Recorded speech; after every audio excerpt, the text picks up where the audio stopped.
다 함께 사도신경 하심으로 2023년 12월 7일 목요일 온라인 아침 기도에 하나님께 올려드리겠습니다. 전능하사 천지를 만드신 하나님 아버지를 내가 믿사오며 그 외아들 우리 주 예수 그리스도를 믿사오니 이는 성령으로 잉태하사 동정녀 마리아에게 나시고 본디오 빌라도에게 고난을 받으사 십자가에 못 박혀 죽으시고 장사한 지 사흘 만에 죽은 자 가운데서 다시 살아나시며 하늘에 오르사 전능하신 하나님 우편에 앉아 계시다가 저리로서 산자와 죽은 자를 심판하러 오시리라. 성령을 믿사오며 거룩한 공예와 성도가 서로 교통하는 것과 죄를 사하여 주시는 것과 몸이 다시 사는 것과 영원히 사는 것을 믿사옵나이다. 아멘. 찬송가 337장 찬송하시겠습니다.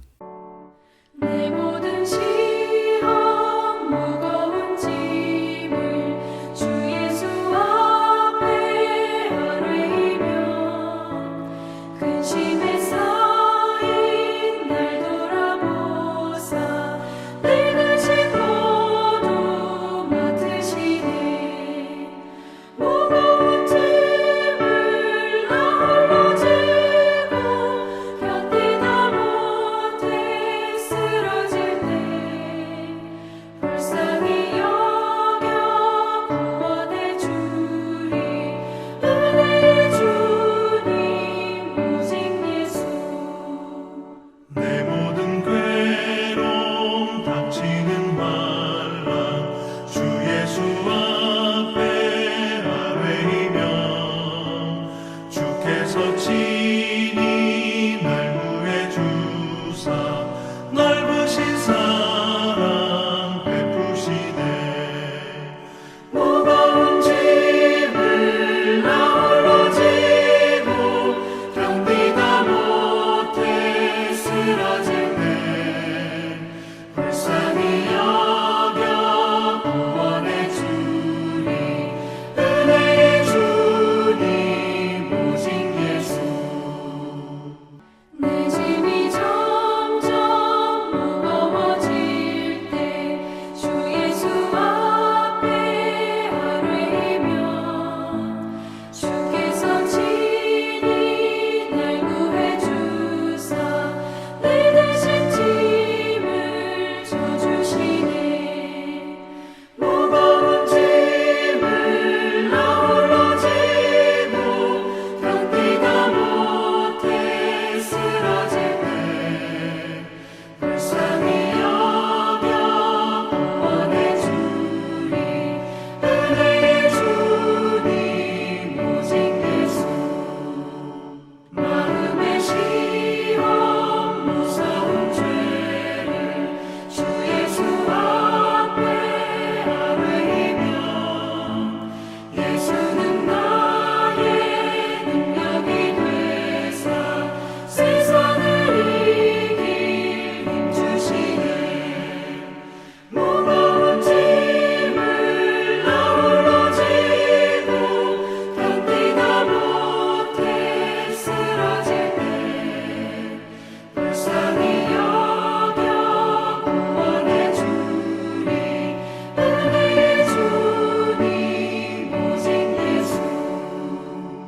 하나님 아버지 감사합니다. 오늘도 주님께서 저희들을 사랑하셔서 또 새날을 또 새로운 은혜를 부어주시려고 저희들에게 허락하심을 감사합니다. 주님 오늘도 주님께서 말씀을 통해서 하늘의 은혜로 채우시고 저희들이 흔들리지 않는 믿음 가지고 살아갈 수 있도록 불러주심을 감사합니다. 주님 부르심에 순종함으로 나와 하나님의 시간에 저희들을 위해서 예배 놓으신 말씀을 받을 때 그 말씀과 함께 주님께서 어떤 길로 오늘도 저희들을 인도하길 원하시는지 알게 하시고 또 순종케 하여 주셔서 오늘도 주님과만 동행하는 승리의 삶을 살며 하나님께 영광 돌리는 하루가 되게 하여 주옵소서. 감사드리오며 우리 주 예수 그리스도의 이름으로 기도드리옵나이다. 아멘. 자, 이 시간에 하나님이 주시는 말씀은 욥기 10장 1절부터 22절까지 말씀 보겠습니다. 자, 화면을 보시면서 욥기 10장 1절부터 함께 합독하시겠습니다. 내 영혼이 살기에 곤비하니 내 불평을 토로하고 내 마음이 괴로운 대로 말하리라. 내가 하나님께 아뢰오리니 나를 정죄하지 마시옵고 무슨 까닭으로 나와 더불어 변론하시는지 내게 알게 하옵소서. 주께서 주의 손으로 지으신 것을 학대하시며 멸시하시고 악인의 꾀에 빛을 비추시기를 선히 여기시나이까? 주께도 육신의 눈이 있나이까? 주께서 사람처럼 보시나이까? 주의 날이 어찌 사람의 날과 같으며 주의 해가 어찌 인생의 해와 같기로 나의 허물을 찾으시며 나의 죄를 들추어내시나이까? 주께서는 내가 악하지 않은 줄을 아시나이다. 주의 손에서 나를 벗어나게 할 자도 없나이다. 주의 손으로 나를 빚으셨으며 만드셨는데 이제 나를 멸하시나이다. 기억하옵소서. 주께서 내 몸 지으시기를 흙을 뭉치듯 하셨거늘 다시 나를 티끌로 돌려보내려 하시나이까? 주께서 나를 젖과 같이 쏟으셨으며 엉긴 젖처럼 엉기게 하지 아니하셨나이까? 피부와 살을 내게 입히시며 뼈와 힘줄로 나를 엮으시고 생명과 은혜를 내게 주시고 나를 보살피심으로 내 영을 지키셨나이다. 그러한데 주께서 이것들을 마음에 품으셨나이다. 이 뜻이 주께 있는 줄을 내가 아나이다. 내가 범죄하면 주께서 나를 죄인으로 인정하시고 내 죄악을 사하지 아니하시나이다. 내가 악하면 화가 있을 것이오며 내가 의로울지라도 머리를 들지 못하는 것은 내 속에 부끄러움이 가득하고 내 환난을 내 눈이 보기 때문이니이다. 내가 머리를 높이 들면 주께서 젊은 사자처럼 나를 사냥하시며 내게 주의 놀라움을 다시 나타내시나이다. 주께서 자주자주 증거하는 자를 바꾸어 나를 치시며 나를 향하여 진노를 더하시니 군대가 번갈아서 치는 것 같으니이다. 주께서 나를 태에서 나오게 하셨으면 어찌함이니이까? 그렇지 아니하셨더라면 내가 기운이 끊어져 아무 눈에도 보이지 아니하였을 것이라. 있어도 없던 것 같이 되어서 태에서 바로 무덤으로 옮겨졌으리이다. 내 날은 적지 아니하니까 그런즉 그치시고 나를 버려두사 잠시나마 평안하게 하시되 내가 돌아오지 못할 땅 곧 어둡고 죽음의 그늘진 땅으로 가기 전에 그리하옵소서. 땅은 어두워서 흑암 같고 죽음의 그늘이 져서 아무 구별이 없고 광명도 흑암 같으니이다. 아멘. 여러분, 살다 보면 사방이 다 막혀 있는 것과 같은 고난의 상황을 만날 때가 있죠. 예수 믿는 사람 믿지 않는 사람 가리지 않고 삶 가운데 이처럼 감당하기가 쉽지 않은 일이 일어날 수 있다라는 겁니다. 여러분, 이때 일반적으로 세상 사람들은 어떻게 합니까? 이제는 다 끝났다라고 하면서 낙심합니다. 그리고 크게 절망하면서 자신의 신세를 한탄합니다. 아니면 세상을 향해 분노하는 사람들도 있습니다. 여러분, 이런 일들이 이 땅에 사는 누구에게나 찾아올 수 있다면 우리 예수 믿는 사람들은 이처럼 사방이 꽉 막혀 있는 것과 같은 고난을 만났을 때 어떻게 해야 할까요? 무엇보다 기도를 통해 하나님께 피하는 겁니다. 왜냐하면 우리의 피난처는 오직 하나님뿐이시기 때문입니다. 여러분, 위급한 상황에 필요한 것이 바로 피난처 아닙니까? 특히 전쟁이 벌어졌을 때 적들의 공격에서 살아남기 위해서는 빨리 피난처로 숨어야 하는 겁니다. 여러분, 우리가 사방이 막혀 있는 고난에 처할 때 사단 마귀는요, 어떻게 하든지 불신앙의 생각을 우리 심령 가운데 넣어줍니다. 이제는 더 이상 희망이 없다고 생각하게 한다는 겁니다. 심지어 하나님께 기도해도 소용이 없다고 생각하도록 하기까지 합니다. 그래서 어떻게 하든지 하나님을 향한 우리의 믿음을 약화시켜 버리려고 합니다. 여러분, 욥이 고난을 만났을 때 사단은 심지어요, 욥의 가장 가까운 사람인 욥의 부인을 이용해서 욥의 믿음을 약화시키려고 했습니다. 그리고 하나님에 대하여 불신하도록 유혹했습니다. 욥의 아내의 입을 통해서 그렇게 믿음으로 살고자 했는데 그동안 주셨던 축복들은 다 사라지게 하시고 심각한 피부병에 걸리게까지 하신 하나님을 향해서 욕하고 죽으라는 이야기까지 듣게 했습니다. 그래서 어떻게 하든지 하나님께 기도하지 못하게 했습니다. 여러분, 이것이 사단 마귀의 전략입니다. 그러나 욥은 이런 사단 마귀의 계략에 넘어가지 않습니다. 심지어 사단은 욥의 친구들의 입을 통해서 욥에게 임한 고난이 죄로 인한 징계 차원의 고난이 분명하니까 하나님께 회개하라는 이야기를 듣게 합니다. 욥이 아무리 생각해봐도 자기가 죄를 지은 것이 생각나지 않는데도 친구들은 계속해서 설득해서 욥을 회개하도록 하려고 합니다. 이렇게 함으로 말미암아 하나님을 향한 욥의 믿음을 약화시키려고 했습니다. 그럼에도 욥은 흔들리지 않습니다. 오히려 더 간절히 하나님께 기도합니다. 이때 욥이 하나님께 기도한 내용이 바로 오늘 본문의 말씀입니다. 여러분은 어떻게 보면 너무나 부당하게 느껴지는 고난 중에도 욥이 이처럼 하나님께 기도할 수 있었던 이유가 무엇이었을까요? 너무 힘들어서 하나님이 하시는 일이 부당하게 느껴지긴 했지만 인간의 이해를 넘어선 하나님의 주권과 하나님의 뜻을 믿었기 때문입니다. 괴로움 가운데 욥은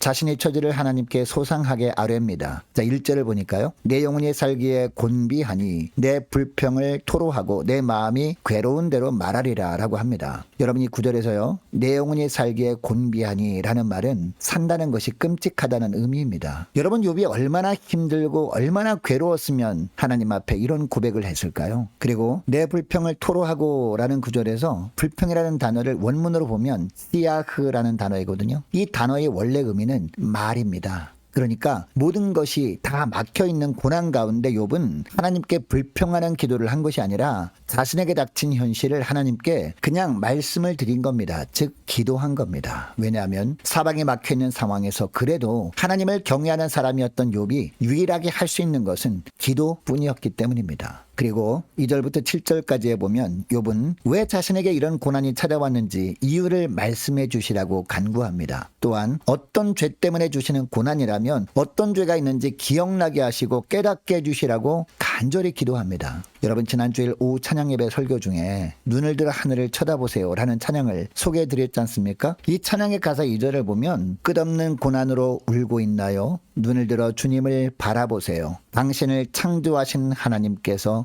해결해 주실 거예요. 지금 당신이 먼저 해야 할 일은 하나님이 하실 일을 신뢰하면서 모든 것이 합력하여 선을 이룰 줄 믿고 순종하는 일이죠. 라고 되어 있습니다. 고난 가운데서도 이렇게 하나님만을 신뢰하며 믿음으로 살면 어떤 축복이 주어지느냐? 내가 물 가운데 지날 때에 물이 너를 침몰치 못할 것이며 내가 불 가운데로 행할 때에 타지 아니하리라. 이것이 바로 찬양의 내용이에요. 여러분 사방이 다 막혀있는 것과 같아서 어떤 희망도 찾을 수 없는 상황에서도 우리 믿음의 사람들에게는 바라볼 곳이 있습니다. 하나님의 보좌가 있습니다. 아무것도 할 수 없어도 그래도 하나님의 보좌를 바라보며 우리가 기도는 할 수 있다는 겁니다. 어떤 역경을 만나서 모두가 다 틀렸다고 해도 다 끝났다고 해도 오직 기도로 하나님께 피하는 여러분 되시기를 축복합니다. 그리고 둘째로 하나님의 사랑을 신뢰하는 겁니다. 자, 8절부터 12절까지 말씀을 보니까 자신을 어떤 과정으로 하나님께서 지으셨는지 자세하게 고백하며 하나님께 기도합니다. 자, 그리고 13절부터 17절까지 말씀을 보니까 이처럼 자기에게 생명을 주신 은혜의 하나님께서 이제는 왜 이처럼 힘든 고난을 주시느냐고 합니다. 자, 특별히 15절 말씀 보시기 바랍니다. 내가 악하면 화가 있을 것이오며 내가 의로울지라도 머리를 들지 못하는 것은 내 속에 부끄러움이 가득하고 내 환난을 내 눈이 보기 때문이니다 라고 합니다. 자, 그리고 17절 말씀도 보니까 주께서 자주자주 증가하는 자를 바꾸어 나를 치시며 나를 향하여 진노를 더하시니 군대가 번갈아서 치는 것 같으니이다 라고 합니다. 여러분 특별히 17절 말씀은 어떤 뜻일까요? 하나님께서 왜 이해할 수 없는 고난을 지속적으로 행하시느냐는 겁니다. 죄 때문에 주시는 고난이라면 그 이유를 말씀해 주셔서 회개의 자리로 나오게 하시면 좋겠는데 왜 아무 말씀도 해주지 않으시고 계속 고난만 가중되게 하시느냐는 겁니다. 여러분 이것을 어제 살펴본 욥기 9장 17절에서는요. 그가 폭풍으로 나를 치시고 까닭없이 내 상처를 깊게 하시며 라고 표현을 합니다. 여러분 이 구절에서 까닭없이 라는 단어를 원어로 보니까 흰남이라는 단어입니다. 그런데 이 단어는요. 헨이라는 단어에서 유래된 단어이거든요. 그런데 헨이라는 단어는 은혜, 은총이라는 뜻입니다. 그러니까 욥이 자신의 생명을 얻게 된 과정과 까닭없는 고난을 겪는 과정을 하나님께 아뢰는 내용을 통해서 주님께도 어떤 말씀을 하시는 것일까요? 우리에게 까닭없이 생명을 주셔서 살게 하시는 것도 하나님의 은혜이고 살아가면서 까닭없는 고난을 겪게 되는 것도 다 하나님의 은혜라는 겁니다. 하나님의 은총이라는 겁니다. 왜냐? 이런 고난을 통해서 우리는 하나님께 더 가까이 나아가게 되고 하나님을 더 깊이 알아갈 수 있기 때문입니다. 하나님의 사랑을 더 깊이 우리가 알 수 있는 기회가 바로 고난의 기간일 수 있기 때문입니다. 여러분 이처럼 하나님께서 우리에게 생명을 주신 것도 은혜이고 간혹 고난을 주시는 것도 은혜인 줄 믿으시기 바랍니다. 여러분 이것을 기억하시고 어떠한 환경에서도 이 하나님의 은혜에 감사 찬송하며 사시는 믿음의 종들 되시기를 주의 이름으로 축복합니다. 셋째로 모든 상황을 믿음의 눈으로 바라보는 겁니다. 자, 18절부터 보면 욥은 자신이 이 세상에 왜 태어나서 이해할 수 없는 고난을 겪고 있는지 자신의 삶을 한탄하는 것처럼 보이는 기도를 합니다. 그리고 20절 21절에도 보면 내 날은 적지 아니하니까 그런즉 그치시고 나를 버려두사 잠시나마 평안하게 하시되 내가 돌아오지 못할 땅 곧 어둡고 죽음의 그늘진 땅으로 가기 전에 그리하옵소서라고 합니다. 여러분 욥이 기도한 내용을 보면요. 자신의 삶을 체념하는 것처럼 보입니다. 그래서 사느니 차라리 죽는 것이 낫다고 하고 하나님과 대화를 하는 것처럼 보입니다. 그러나 이것은 고난으로 인해서 너무 힘들어서 하나님께 이렇게 하소연한 것뿐이었습니다. 그만큼 하나님께서 응답해 주시길 간절하게 기대했기 때문이었습니다. 그럼에도 불구하고 하나님께서 이 욥의 간구가 성경에 기록되게 하신 이유가 뭘까요? 이 본문을 읽는 우리만큼은 모든 상황을 믿음의 눈으로 바라보라는 겁니다. 그래서 하나님의 허락하시는 모든 상황을 믿음의 눈으로 바라보면서 앞으로 하나님이 하실 일을 소망하면서 고난의 기간을 믿음으로 이겨내라는 겁니다. 여러분 이것을 기억하시고 오늘 기도할 때 하나님 어떤 역경을 만나서 모두가 다 틀렸다고 해도 오직 기도로 하나님께 피하는 저희를 되게 하옵소서. 하나님 생명을 주신 것도 고난을 주신 것도 다 하나님의 은총임을 기억하고 어떤 환경에서도 이 하나님의 은혜에 감사 찬송하며 살게 하옵소서. 하나님 어떤 환경 속에서도 모든 것을 믿음의 눈으로 바라보면서 하나님이 하실 일을 기대하면서 고난의 기간을 믿음으로 이겨낼 수 있도록 은총 내려달라고 함께 기도하길 원합니다. 계속해서 기도하길 원하는 것은요, 오늘 목요일입니다. 목요 전도단을 위해서 함께 기도하기를 원하고 연말 준비와 다가오는 성탄 준비를 위해서 함께 기도하기를 원합니다. 2024년 내년을 준비하는 과정에 하나님의 은혜가 넘치게 해달라고 함께 기도하기를 원하고요. 12월 16일 날 토요일에 있을 중경인도회 주일학교연합회 총회를 위해서 함께 기도하기를 원합니다. 유초등부 중고등부 청년부를 위해서 남녀 전도회와 각 구역을 위해서 함께 기도하기를 원하고 또 많은 환우들이 있습니다. 위해서 기도해 주시기 바랍니다. 또 감기로 고통당하는 많은 환우들이 있는데요. 빠른 치유를 위해서 함께 기도하기를 원하고 군 복무 중인 유호성 형제를 위해서 또 취업을 앞둔 청년들을 위해서 선교사님들 가정들과 나라와 민족과 우리 교회 앞날을 위해서 또 저와 여러분이 가지고 나온 기도 제목을 놓고 우리 함께 기도하기를 원합니다. 기도하겠습니다.